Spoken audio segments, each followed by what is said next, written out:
આજે સાણંદ નગરપાલિકામાં સમીક્ષા બેઠક અને ડોર ટુ ડોરનું આયોજન કરવામાં આવ્યું હતું, જેમાં પ્રદેશના નેતાઓ, સ્થાનિક હોદ્દેદારો, જિલ્લાના ટીમ આખી સર્વ નગરપાલિકાની ચૂંટણી માટે સજ્જ છે.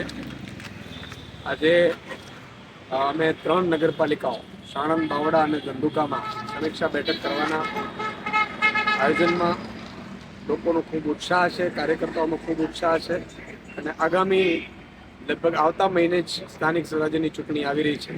એમાં આમ આદમી પાર્ટી અને એના કાર્યકર્તાઓ મજબૂતાઈથી લડશે અને અત્યારે પણ લોકોને આમ આદમી પાર્ટી અને અરવિંદ કેજરીવાલજીની વિચારધારા ઉપર વિશ્વાસ છે. ભાજપે તમામ નગરપાલિકાઓમાં ભ્રષ્ટાચાર ચરમસીમાએ છે, કામ થતા નથી. આજે પણ ગટર, પાણી, ગંદકી, કચરો, ડબિંગ ને ભ્રષ્ટાચાર આ ભાજપનું અત્યારે મોડલ બની ગયું છે.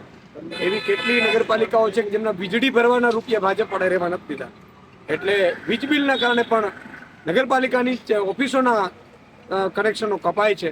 ત્યારે ચારે બાજુથી ભ્રષ્ટાચારમાં લોકો પીડાયા છે. લોકોનો પણ ખૂબ સહયોગ છે. નગરપાલિકામાં આમ આદમી પાર્ટી ખૂબ સારું પરફોર્મ કરશે એવું મને વિશ્વાસ છે.